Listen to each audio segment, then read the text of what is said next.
Hi friends, ಈ ಪ್ರಪಂಚದಲ್ಲಿ almost 8.7 million ಜೀವ ಜಾತಿಗಳಿವೆ. ಅದರಲ್ಲಿ ಕೇವಲ ನಮಗೆ 1 ಮಿಲಿಯನ್ ಜೀವಿಗಳ ಬಗ್ಗೆ ಮಾತ್ರ ಗೊತ್ತಿರೋದು. ಅವು ನೆಲದ ಮೇಲೆ ಜೀವಿಸುವ ಪ್ರಾಣಿಗಳಾಗಿರ್ಬೋದು ಅಥವಾ ನೀರಿನಲ್ಲಿ ಜೀವಿಸುವ ಪ್ರಾಣಿಗಳಾಗಿರ್ಬೋದು. ಅವುಗಳಲ್ಲಿ ಕೆಲವು ಜೀವಿಗಳು ಸೈಜ್ ನಲ್ಲಿ ದೊಡ್ಡದಾಗಿದ್ರೆ ಇನ್ನೂ ಕೆಲವು ಸಣ್ಣದಾಗಿರ್ತವೆ.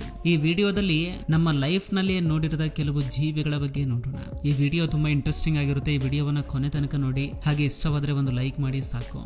ರಾಬರ್ ಫ್ಲೈ ಇದೊಂದು ಮಾಂಸಾಹಾರಿ ನೊಣ. ಇದು ತುಂಬಾ ಪ್ರದೇಶಗಳಲ್ಲಿ ಕಂಡು ಬರ್ತವೆ. ಇದರಲ್ಲಿ ಆಲ್ಮೋಸ್ಟ್ 500 ಜಾತಿಗಳಿವೆ. ಈ ನೊಣ ಹಾರೋ ಕ್ರಿಮಿಕೀಟಗಳನ್ನು ಬೇಟೆಯಾಡುತ್ತೆ. ಇದು ತನ್ನ ಬೇಟೆಯನ್ನ ಹಿಡಿಯಲು ತನ್ನ ಬಲವಾದ ಹಲ್ಲುಗಳನ್ನು ಬಳಸುತ್ತೆ. ಇದು ಕೇವಲ ಕೆಲವು ವಾರಗಳವರೆಗೆ ಮಾತ್ರ ಬದುಕಬಲ್ಲದು. ರಿಬ್ಬನ್ ಹೀಲ್ ಇದೊಂದು ಸಮುದ್ರ ಜೀವಿ. ಅಚ್ಚು ನೋಡ್ಲಿಕ್ಕೆ ಒಂದು ರಿಬ್ಬನ್ ತರ ಕಾಣಿಸುತ್ತೆ. ಇದು 2 ಮೀಟರ್ ಉದ್ದ ಇರುತ್ತೆ. ಈ ಮೀನಿನ ವಿಶೇಷತೆ ಏನು ಅಂದ್ರೆ ಇದು ಹುಟ್ಟಿದಾಗ ಗಂಡು ಮೀನಾಗಿ ಹುಟ್ಟುತ್ತೆ. ಆದ್ರೆ ಇದು ದೊಡ್ಡದಾದಂತೆ ನಿಧಾನವಾಗಿ ಹೆಣ್ಣು ಮೀನಾಗಿ ಬದಲಾಗುತ್ತೆ. ಇದು ತುಂಬಾ ಆಶ್ಚರ್ಯಗೊಳಿಸುವ ವಿಷಯನೇ. ಇದು ಮಾಂಸಾಹಾರಿ ಮೀನು. ಇವು ಸಣ್ಣ ಸಣ್ಣ ಮೀನುಗಳನ್ನ, ಇತರೆ ಜೀವಿಗಳನ್ನ ತಿನ್ನುತ್ತೆ. ಈ ಮೀನುಗಳು ಸಮುದ್ರದಲ್ಲಿ 3000 ಅಡಿ ಆಳದಲ್ಲಿ ಜೀವಿಸುತ್ತವೆ. ಹೆಣ್ಣು ಮೀನು ಮೊಟ್ಟೆಗಳನ್ನ ಇಟ್ಟರೆ ಗಂಡು ಮೀನು ಅವುಗಳನ್ನ ಫರ್ಟೈಲ್ ಮಾಡುತ್ತೆ. ಮೊಟ್ಟೆಯಿಂದ ಹೊರಬಂದ ಮೀನುಗಳು ಪ್ರಾರಂಭದಲ್ಲಿ ಗಂಡು ಮೀನಾಗಿರ್ತವೆ. ನಿಧಾನಕ್ಕೆ ನಂತರ ಅವು ಹೆಣ್ಣು ಮೀನಾಗಿ ಬದಲಾಗ್ತವೆ. ಹ್ಯಾಮರ್ ಹೆಡ್ ವಾರ್ಮ್ ಇದು ನೋಡ್ಲಿಕ್ಕೆ ಸುತ್ತಿಗೆಯ ಆಕಾರದಲ್ಲಿರುವ ಫ್ಲಾಟ್ ವಾರ್ಮ್. ಇದು ವಿವಿಧ ಬಣ್ಣದಲ್ಲಿ ಕಂಡು ಬರುತ್ತೆ. ಇದು ವೈಟ್, ಬ್ಲಾಕ್, ಆರೆಂಜ್ ಕಲರ್ ನಲ್ಲಿ ಕಂಡು ಬರುತ್ತೆ. ಈ ವಾರ್ಮ್ಸ್ 20 ಸೆಂಟಿಮೀಟರ್ ಉದ್ದ ಇರ್ತವೆ. ಇದಕ್ಕೆ ಸುತ್ತಿಗೆಯಂತಹ ತಲೆ ಇರುತ್ತೆ. ಅದು ತನ್ನ ಬೇಟೆಯನ್ನ ಹಿಡಿಯಲು ಮತ್ತು ತಿನ್ನಲು ಸಹಾಯ ಮಾಡುತ್ತೆ. ಇದರಲ್ಲಿರುವ ವಿಷ ಬೇಟೆಯನ್ನ ಸಾಯಿಸಲು ಮತ್ತು ಜೀರ್ಣಗೊಳಿಸಲು ಸಹಾಯ ಮಾಡುತ್ತೆ. ಇದರ ಬಾಡಿನ ಎಷ್ಟೇ ಕಟ್ ಮಾಡಿದ್ರೂ ಮತ್ತೆ ಬೆಳೆಯಬಲ್ಲದು. ಒಕಾಪಿ ಇದು ಜೀಬ್ರಾ ಮತ್ತು ಜಿರಾಫೆಗೆ ಕ್ರಾಸ್ ಮಾಡಿರುವ ಪ್ರಾಣಿಯ ರೀತಿ ಇರುತ್ತೆ. ಇದು ಮಧ್ಯ ಆಫ್ರಿಕಾದ ಗ್ಯಾಂಗ್ವಾ ಕಾಡಿನಲ್ಲಿ ಕಂಡು ಬರುತ್ತೆ. ಇದರ ಶರೀರ ಜಿರಾಫೆ ರೀತಿಯಲ್ಲಿ ಉದ್ದ ಇರುತ್ತೆ. ಆದ್ರೆ ತಲೆ ಮತ್ತು ಕುತ್ತಿಗೆ ಸಣ್ಣದಾಗಿ ಇರ್ತವೆ. ಕಾಲು ನೋಡ್ಲಿಕ್ಕೆ ಜೀಬ್ರಾ ತರ ಕಾಣಿಸುತ್ತೆ. ಇದು ತುಂಬಾ ಶಾಂತಿಯುತ ಜೀವಿ. ಇವು ಸಸ್ಯಾಹಾರಿ ಪ್ರಾಣಿಗಳು. ಇವು ಮೇವು, ಹುಲ್ಲು ಮತ್ತು ಗಿಡ ಮರದ ತಪ್ಪಲುಗಳನ್ನು ತಿಂದು ಬದುಕುತ್ತವೆ. ಇದರ ಪ್ರೆಗ್ನೆನ್ಸಿ ಟೈಮ್ 15 ತಿಂಗಳು ಇರುತ್ತೆ. ಇದರ ನಾಲಿಗೆ 15 ಇಂಚಸ್ ನಷ್ಟು ಹೊರ ಬರುತ್ತೆ. ಇದರ ಕಿವಿಗಳು ಮನುಷ್ಯರಿಗಿಂತ ತುಂಬಾ ಶಾರ್ಪ್ ಆಗಿ ಇರ್ತವೆ. ಇವುಗಳನ್ನ ಹೆಚ್ಚಾಗಿ ಬೇಟೆಯಾಡೋದ್ರಿಂದ ಅವು ಆಲ್ಮೋಸ್ಟ್ ಕಣ್ಮರೆ ಆಗ್ತಾ ಇವೆ. ಕ್ಲೀನರ್ ಶ್ರಿಂಪ್ ಇದೊಂದು ಸಮುದ್ರ ಜೀವಿಯಾಗಿದ್ದು ಇದು ಸಮುದ್ರವನ್ನ ಕ್ಲೀನ್ ಮಾಡುತ್ತೆ. ಇದು ಸಮುದ್ರದಲ್ಲಿ ಇರುವ ಹೊಲಸನ್ನ ಕ್ಲೀನ್ ಮಾಡುತ್ತೆ. ಇದು ಸಮುದ್ರದಲ್ಲಿ ಸತ್ತ ಜೀವಿಗಳು, ಪಾಚಿಯನ್ನ, ಇನ್ನಿತರ ಕ್ರಿಮಿ ಕೀಟಗಳನ್ನ ತಿಂದು ಸಮುದ್ರವನ್ನ ಕ್ಲೀನ್ ಮಾಡುತ್ತೆ. ಇನ್ನೂ ಕೆಲವು ಮೀನುಗಳು ಇದರ ಹತ್ರ ಕ್ಲೀನ್ ಮಾಡಿಸ್ಕೊಳ್ಳೋದಕ್ಕೆ ಬರ್ತವೆ. ಹ್ಯಾಗ್ ಫಿಶ್ ಇದು ಒಂದು ರೀತಿಯ ಮೀನು. ಇದು ಸಮುದ್ರದಲ್ಲಿ ಜೀವಿಸುತ್ತೆ. ಇದಕ್ಕೆ ಆ ಹೆಸರು ಅದರ ಶರೀರದಿಂದ ಬಂದಿದೆ. ಇದು ತನ್ನ ಬಲವನ್ನ ಬಳಸಿ ತನ್ನನ್ನು ತಾನು ಭೂಮಿಯಲ್ಲಿ ಬಚ್ಚಿಟ್ಟುಕೊಳ್ಳಬಹುದು. ಈ ರೀತಿಯಲ್ಲಿ ಭೂಮಿಯಲ್ಲಿ ಬಚ್ಚಿಟ್ಟುಕೊಂಡು ತನ್ನ ಬೇಟೆಯನ್ನಾಡುತ್ತೆ. ತನ್ನ ಬೇಟೆಯನ್ನ ಹಿಡಿಯಲು ನಾಲಿಗೆಯನ್ನ ಬಳಸುತ್ತೆ. ಹ್ಯಾಗ್ ಫಿಶ್ ಗೆ 5 ಹೃದಯಗಳು ಇರ್ತವೆ. ಇದಕ್ಕೆ ಬೆನ್ನು ಮೂಳೆ ಇರುವುದಿಲ್ಲ. ಇದು 80 ವರ್ಷ ಜೀವಿಸಬಲ್ಲದು. ಇದಕ್ಕೆ ಕಣ್ಣು ಕಾಣಿಸುವುದಿಲ್ಲ. ಇದು ಸತ್ತ ಪ್ರಾಣಿಗಳನ್ನ ತಿನ್ನುತ್ತೆ. ಬಾಬಿಟ್ ವಾರ್ಮ್ ಇದೊಂದು ಸಮುದ್ರ ಜೀವಿ. ಇದು ಬೇಟೆಯಾಡುವ ಮೆಥಡ್ ಮತ್ತು ಅದರ ರೀಪ್ರೊಡಕ್ಷನ್ ವಿಷಯದಲ್ಲಿ ತುಂಬಾ ಫೇಮಸ್ ಆಗಿದೆ. ಇದು ತನ್ನ ಬೇಟೆಯನ್ನ ಹಿಡಿಯಲು ಸಮುದ್ರದ ಉಸುಗಿನಿಂದ ಬಚ್ಚಿಟ್ಟುಕೊಂಡು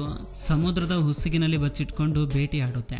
ಇದು ತನ್ನ ಬೇಟೆಯನ್ನ 2 ಭಾಗಗಳಾಗಿ ಸೀಳಬಲ್ಲದು. ಇದು ಮನುಷ್ಯನಿಗೆ ಹಾನಿ ಮಾಡುವುದಿಲ್ಲ. ಇದು 3 ಮೀಟರ್ ಉದ್ದ ಬೆಳೆಯಬಲ್ಲದು. ಇನ್ನು 10 ವರ್ಷ ಜೀವಿಸಬಲ್ಲದು. ಹೊಂಡ್ಯೂರನ್ ವೈಟ್ ಬ್ಯಾಟ್ ಇದೊಂದು ಬ್ಯಾಟ್. ಇವು ನಾರ್ತ್ ಅಮೆರಿಕದಲ್ಲಿ ಕಾಡಿನಲ್ಲಿ ಕಂಡು ಬರ್ತವೆ.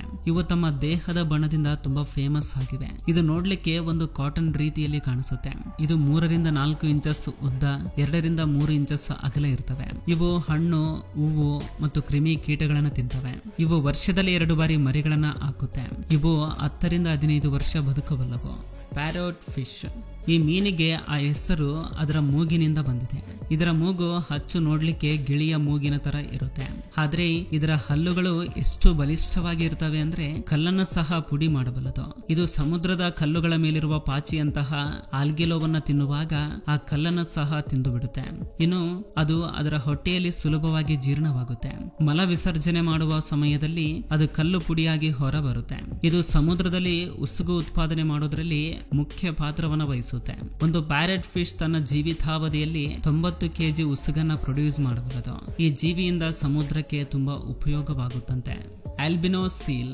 ಇದು ತುಂಬಾ ಅಪರೂಪದ ಜೀವಿ. 1,00,000 ಸೀಲ್ಸ್ ಮಧ್ಯದಲ್ಲಿ ಕೇವಲ 2 ಮಾತ್ರವೇ ಆಲ್ಬಿನೋ ಸೀಲ್ಸ್ ಇರಬಲ್ಲವು. ಅಂದ್ರೆ ನೋಡ್ಲಿಕ್ಕೆ ಬೇರೆ ಬಣ್ಣದಲ್ಲಿ ಇರ್ತವೆ. ಇವು ಹೆಚ್ಚಾಗಿ ಸಮುದ್ರದ ದಡದಲ್ಲಿ ಇರ್ತವೆ.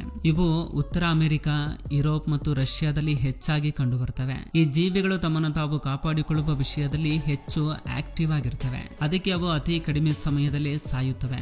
ಇವುಗಳ ಬೆಳವಣಿಗೆಗೆ ಸೂರ್ಯನ ಬೆಳಕು ತುಂಬಾ ಮುಖ್ಯ. ಇವು ನೋಡ್ಲಿಕ್ಕೆ ತುಂಬಾ ಸುಂದರವಾಗಿ ಆಕರ್ಷಕವಾಗಿ ಇರ್ತವೆ. African giant millipede. ಇದು ಪ್ರಪಂಚದಲ್ಲೇ ಲಾರ್ಜೆಸ್ಟ್ ಮಿಲಿಪೇಡ್. ಇವು ಆಫ್ರಿಕಾದಲ್ಲಿ ಹೆಚ್ಚಾಗಿ ಕಂಡು ಬರ್ತವೆ. ಇದರ ಉದ್ದ 30 ಸೆಂಟಿಮೀಟರ್, ಇದರ ಅಗಲ 7 ಸೆಂಟಿಮೀಟರ್ ಇರುತ್ತೆ. ಇದೊಂದು ಸಸ್ಯಾಹಾರಿ ಜೀವಿ. ಇದು ಒಣಗಿದ ಮರದ ಎಲೆಗಳನ್ನ ತಿನ್ನುತ್ತೆ. ರಾತ್ರಿ ಸಮಯದಲ್ಲಿ ಸುತ್ತಾಡುವ ಈ ಜೀವಿ ಒಂದು ವಿಷಪೂರಿತವಾದ ಪದಾರ್ಥವನ್ನ ಬಿಡುಗಡೆ ಮಾಡುತ್ತೆ. ಇದು 70 ವರ್ಷ ಬದುಕಬಲ್ಲದು. ಲೋಲ್ಯಾಂಡ್ ಸ್ಟ್ರೈಕೆಡ್ ಟೆಂಡ್ರಿಕ್. ಇವು ಮಡಗಾಸ್ಕರ್ನ ಹೆಚ್ಚು ಮಳೆ ಬೀಳುವ ಕಾಡಿನಲ್ಲಿ ಕಾಣಿಸ್ತವೆ. ಇದು 15 ಸೆಂಟಿಮೀಟರ್ ಉದ್ದ, 300 ಗ್ರಾಂ ವೇಟ್ ನ ಹೊಂದಿರುತ್ತೆ. ಇವುಗಳಿಗೆ ಉದ್ದವಾದ ಮೂಗು, ಮೀಸೆಗಳು ಹಾಗೂ ದೊಡ್ಡ ದೊಡ್ಡ ಕಿವಿಗಳನ್ನ ಹೊಂದಿರುತ್ತೆ. ಇವುಗಳಿಗಿರುವ ಕಿವಿ ಮತ್ತು ಮೂಗುಗಳು ಆಹಾರವನ್ನ ಹುಡುಕಲು ಸಹಾಯ ಮಾಡ್ತವೆ. ಇವು ಹೆಚ್ಚಾಗಿ ಕ್ರಿಮಿಕೀಟಗಳನ್ನ ತಿನ್ನುತ್ತವೆ. ಇವು ವರ್ಷದಲ್ಲಿ 2 ಬಾರಿ ಮಕ್ಕಳಿಗೆ ಜನ್ಮ ನೀಡುತ್ತವೆ. ಇದು ಒಂದು ಸಮಯಕ್ಕೆ 2 ರಿಂದ 12 ಮಕ್ಕಳಿಗೆ ಜೀವ ನೀಡುತ್ತೆ. ಮುಖ್ಯವಾಗಿ ಇದು ನೋಡ್ಲಿಕ್ಕೆ ತುಂಬಾ ಕ್ಯೂಟ್ ಆಗಿ ವಿಚಿತ್ರವಾಗಿ ಇರುತ್ತೆ. ಆಡ್ ವುಲ್ಫ್ ಎಂದು ಇದರ ಹೆಸರಲ್ಲಿ ಇದ್ರೂ ಇದೊಂದು ನರಿಯ ಜಾತಿಗೆ ಸೇರಿದ್ದಲ್ಲ. ಇದು ಹೈನಾ ಜಾತಿಗೆ ಸೇರಿತು. ಇದರ ಆಹಾರ ತುಂಬಾ ವಿಭಿನ್ನವಾಗಿ ಇರ್ತವೆ. ಇವು ಸಹ ಮಾಂಸಾಹಾರಿ ಜೀವಿಗಳೇ. ಆದ್ರೆ ಇವುಗಳಿಗೆ ಅತ್ಯಂತ ಇಷ್ಟವಾದ ಆಹಾರ ಇರುವೆಗಳು ಮತ್ತು ಸಣ್ಣ ಸಣ್ಣ ಹುಳುಗಳು. ಇದರ ಸ್ಮೆಲ್ಲಿಂಗ್ ಕೆಪಾಸಿಟಿ ತುಂಬಾ ಹೆಚ್ಚಾಗಿರುತ್ತೆ. ಅದರಿಂದ ಭೂಮಿ ಒಳಗಿರುವ ಹುಳುಗಳನ್ನ, ಇರುವೆಗಳನ್ನ ಭೂಮಿ ಒಳಗಿಂದ ತೆಗೆದು ತಿನ್ನುತ್ತೆ. ಇವು ಹೆಚ್ಚಾಗಿ ಆಹಾರಕ್ಕಾಗಿ ರಾತ್ರಿ ಸಮಯದಲ್ಲಿ ಹೊರ ಬರ್ತವೆ. ಆಫ್ರಿಕಾದಲ್ಲಿ ಕಾಣಿಸುವ ಈ ಜೀವಿ ಹೆಚ್ಚಾಗಿ ಒಂಟಿಯಾಗಿ ಇರೋದಕ್ಕೆ ಇಷ್ಟಪಡ್ತವೆ. ಇದು ಆಲ್ಮೋಸ್ಟ್ 10 ವರ್ಷ ಬದುಕಬಲ್ಲದು. ಸನ್ಬೇಯರ್. ಇದು ಪ್ರಪಂಚದಲ್ಲಿ ಅತ್ಯಂತ ಸಣ್ಣ ಜಾತಿಗೆ ಸೇರಿದ ಕರಡಿ. ಇದರ ನಾಲಿಗೆ 12 ಇಂಚಸ್ ವರೆಗೂ ಹೊರಬರುತ್ತೆ. ಇದು ತನ್ನ ನಾಲಿಗೆಯನ್ನ ಬಳಸಿ ಹೆಚ್ಚಾಗಿ ಜೇನು ತುಪ್ಪವನ್ನ ತಿನ್ನುತ್ತೆ. ಇದು ಮರವನ್ನ ತುಂಬಾ ಸುಲಭವಾಗಿ ಹತ್ತುತ್ತೆ. ಇದು ಈಜಾಡಬಲ್ಲದು. ಆದ್ರೆ ಇವುಗಳನ್ನ ಬೇಟೆಯಾಡೋದ್ರಿಂದ ಇವುಗಳ ಸಂಖ್ಯೆ ತುಂಬಾ ಕಡಿಮೆ ಆಗ್ತಾ ಇದೆ.